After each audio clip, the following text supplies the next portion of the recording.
مہاراج کرام کو جب کوئی بڑی پریشانی پیش آتی،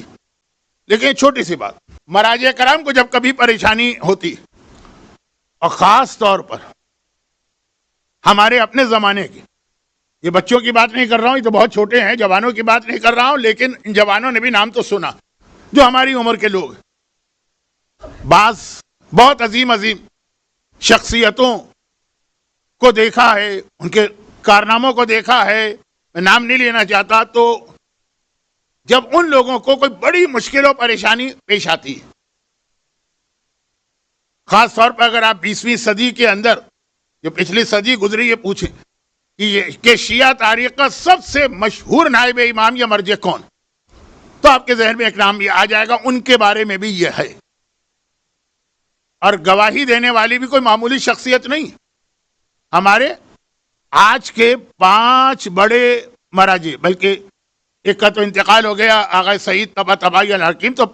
4 بڑے مراجع میں سے ایک آغا موسیٰ شبیری زنجانی. یہ لفظ جو ہمارے یہاں شبیر استعمال ہوتا ہے، اس کا اصل پروناؤنسیشن تو آپ کو پتا ہے عرب دنیا میں شبیر، اور بہت عظیم مرجع ہیں یہ خود کہتے ہیں کہ میں اپنے بچپنے اور جوانی میں دیکھتا تھا، اور پھر وہ نام لیتے ہیں بڑے بڑے علماء کا، جن میں ایک تو سب سے بڑے، اور پھر بھی بہت، جب کبھی کوئی ایسی پریشانی آتی تھی تو میرے گھر میں اجتماع ہوتا تھا. ان کے والد خود بھی ایک بہت بڑے عالم تھے، اور کیا اجتماع ہوتا تھا، کہا یہ حل مشکلات کے لیے اس وقت یہ والا عمل ہم کو کرنا، اور وہ ہوتا تھا 14,000 مرتبہ محمد و آل محمد پہ وہ صلوات، جس کے لیے آپ کنفیوز تھے کہ پڑھا جائے صلوات کو کہ نہ پڑھا جائے.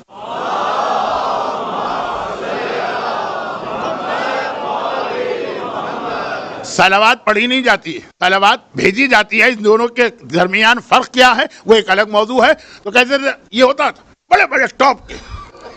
جیسے میں نے کہا نا کہ آج 5 بڑے بڑے مراجع ہیں، سمجھئے یہ ایک جگہ جمع ہوئے، تو بڑی مشکل پیش آ رہی ہے، انفرادی مسئلہ ہو کہ قوم کا مسئلہ ہو، وہ خطرناک زمانہ تھا دنیا کے اس وقت کے حالات. 14,000 مرتبہ، تو تقریباً اس میں طریقہ یہ ہوتا تھا کہ 14 ایسے مراجع یا مجتہدین جن میں سے ہر ایک سید ہو، 14 سید، اور ہر ایک کو 140 مرتبہ یہ تسبیح پڑھنا ہے. تو ہمارے ہاں تو ایسے موقعوں پہ عموماً بادام رکھے جاتے ہیں، لیکن چنے، اور پھر وہ تسبیح پڑھی جاتی ہے، اور پھر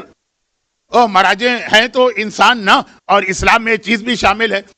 کہ کسی کی سپیڈ زیادہ ہے، کسی کی سپیڈ کم ہے، خاص طور پہ اس میں جو عربی النسل تھے وہ تو ان کی اپنی زبان ہے، جلدی ختم کر لیتے تھے، تو بعد میں جو تسبیح ختم کرتے تھے پوچھتے بھی تھے، یہ مراجع کی بات ہو رہی ہے بھائی کچھ پڑھا پڑھایا بھی کہ ایسے ہی انگلیاں پھیر کے اٹھا کے ایک چنے کا دانہ رکھ لیا کہ تسبیح ہو گئی. آپس کے جو اس قسم کے مذاق ہوتے ہیں، بہترین عمل ہے. ہمارے یہاں پاکستان میں خواتین بعض اوقات بڑی پریشانی میں 12,000 مرتبہ امن یجیب کا عمل کرتی ہیں، 120 تسبیح.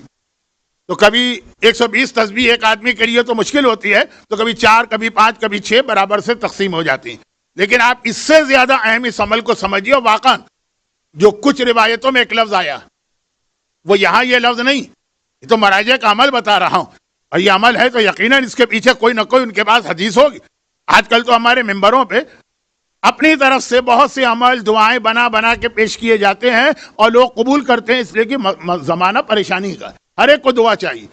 اور دعا بھی کوئی نئی دعا چاہیے. تو نئی دعا تو وہی ہے کہ جو لیٹسٹ اس وقت کی فیکٹری میں تیار کی جائے، خود سے ان سے پوچھا جائے کس کتاب میں کہاں ہے. نہیں، یہ عمل ہماری ذمہ داری، دعا قبول نہ ہو تو ہمارے گریبان پکڑنا، تو اب وہ تو کہاں ان کو ڈھونڈیں کہ ان کا گریبان پکڑے، یہ تو بہت بڑا جملہ ہوتا ہے. یہ مراجع جب کوئی عمل کرتے ہیں خود کرتے ہیں، تو ہے کہ آپ کو بتانا خود کرتے ہیں، تو کوئی نہ کوئی، اور 1 2 بھی نہیں، میں نے کہا 14 کو ڈھونڈا جاتا ہے، جن میں اگر 14 مرجع نہ ہو تو مجتہد تو ہوتے ہیں، اور سید مجتہد. تو یہ عمل حل مشکلات کے لیے واقعاً وہ جو کچھ روایتوں میں جملہ کہ فلاں دعا اس وقت پڑھنا جب تلوار تمہاری گردن پہ پہنچ جائے، یعنی موت و حیات کا مسئلہ ہو، تو یہ یاد رکھیے کبھی ہو سکتا ہے کہ آپ کو بھی اس کی ضرورت پڑ جائے. اللہ کرے کہ ضرورت نہ پڑے، کبھی کوئی اتنی بڑی پریشانی مومن پہ نہ آنے پائے.